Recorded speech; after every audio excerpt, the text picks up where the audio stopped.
Walter R. Benjamin made his first pump gun back in 1882, and with great excitement he named it the Benjamin Pump Gun. Not named after a cat or a dog or something that would eat you. No, plain and simple, Benjamin Pump Gun. Because it was made by Mr. Benjamin and it was powered by pumped air. After a short stint with the Whistler Instrument Company, Walter went out on his own until the company was acquired by Crossman or Sheridan back in the 1990s.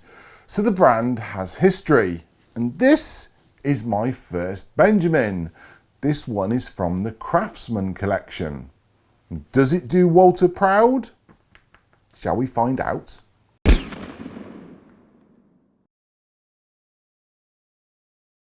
I know, I've got a spot just there. Hello and welcome to the AirgunGearShow. You've had the history lesson. Now, what about the airgun? And let's be clear from the get-go. I bought this, it's mine, and I've been shooting and testing it for a couple of weeks now. So, let's take a closer look at what you've come here for. This is the Cayden, a pre-charged pneumatic airgun.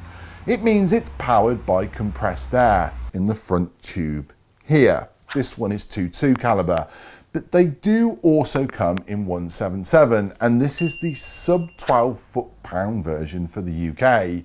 However, if you're in the high power market like the USA, they are capable of firing up to 1,000 feet per second.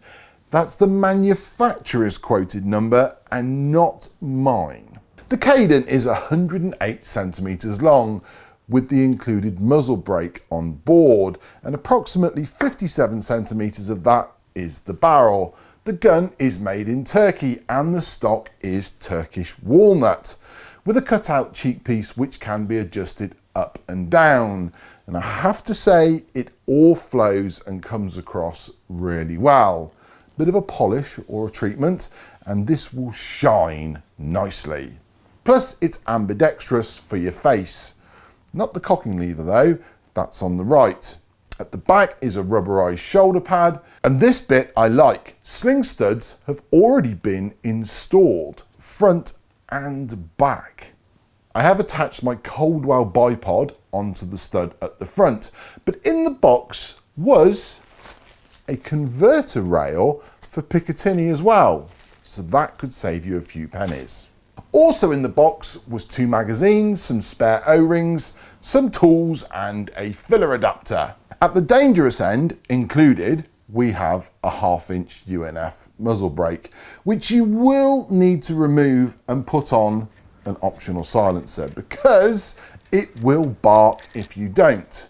The barrel itself is supported by a metal band and it's not shrouded in any way. It's steel and rifled.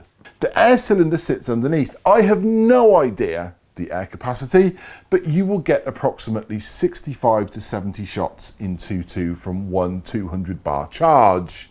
And the air gauge, which is underneath, is aimed at the US market. It's in PSI and not bar. So you're going to fill to 3 and shoot down to 2. And the filler port is at the front under the end cap. The trigger has a blade that can be adjusted for height and angle. Just there, but I don't see any other adjustments.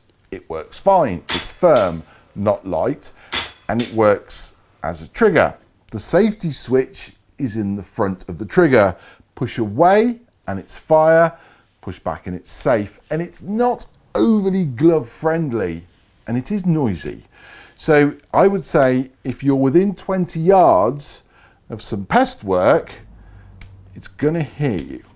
Up top is a nice clean pick rail mount, and it's a side lever loading system, which I have to say in the price range is very smooth, clean and crisp.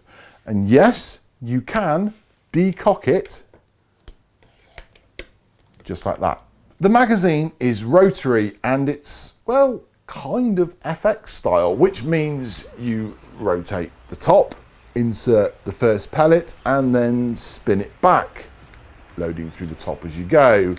And here is the quirk. It loads from the right, but you push the magazine in backwards, or from the rounded side. Some will find that weird for the first few load ups, but after that it kind of becomes second nature. The magazine does need to be clicked into place, but once it's in, I've had no issues, and the top gives you the remaining shots, which is a nice touch. There is a power adjuster on the side, just about there. It will not save air. It's just a transfer port adjuster, but it will take you from, say, 570 feet per second down to 370 feet per second approximately. So if you need to drop power for indoor work, it's useful. Allow for the point of aim change on your scope when you do that though. It's not a clicky adjuster, it's just a smooth turning adjuster.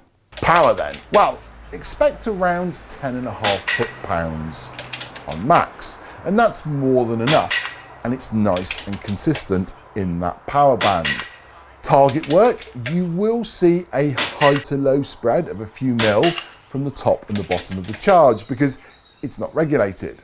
But for pest control and smiles at the range or in the garden, it's bang on.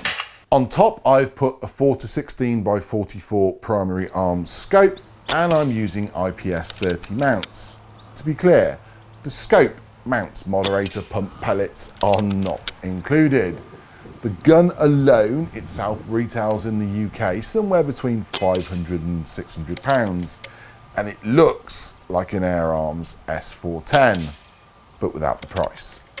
With an unscoped weight of around £8, it's well balanced and easy to move around with in the field. It's long with the silencer on. Yep, it ain't short. It's actually longer than my whole impact. Accuracy is, well, impressive. Remember, I have done pellet testing, cleaned the barrel, got the gun on a rest at the front and rear and practiced. And yes, my pellet of choice is the FX22 15.89. This certainly holds its own against rifles like the Brocock, and I rate it above the Gamos. 20 to 25 yards, it groups well. Out to 50, that group opens up a bit, but your targets will still fall. 2, 3,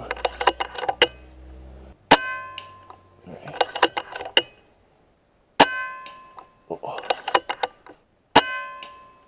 I do have one gripe. The stock is awesome, but mine does have a small split in it.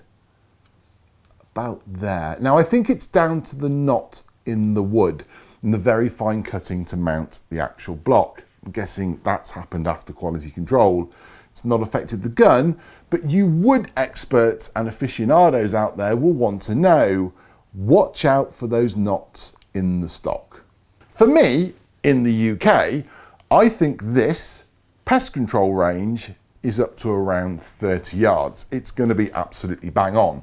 For target work, you can go as long as the pellet will fly. Gravity and wind will always win. When I first started with the Cayden, I put a fixed parallax scope on, 3-9 by 44, and it was working really, really well. We were getting along quite swimmingly. In fact, I even put my NV007 on the back and was shooting quite happily to 25 yards. But I soon realised the gun could actually go a lot further than that, which is why I upped the scope to a slightly higher model, something with parallax on the side. And that's really why I've done that. Purely and simply because the gun was out shooting the scope I put on the top. So it's always something to think about when you're getting yourself a nice new air rifle.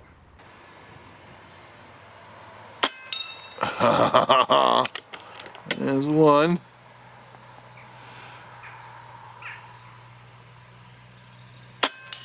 Oh yes! There's a little one. Just there. Oh! There's a flyer. Don't know where he went. This is how we have to do it to capture the scope footage for you.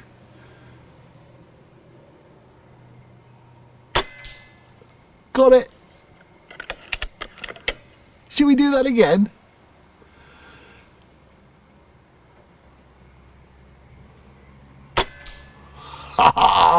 2 for 2. It's a good looking piece of kit. I've been banging around with mine for about 3 weeks now, and it works. It just does what it's supposed to do. I like it. Maybe this whole Benjamin Craftsman collection thing has legs. And for sure, Walter would be pleased with this. Very pleased.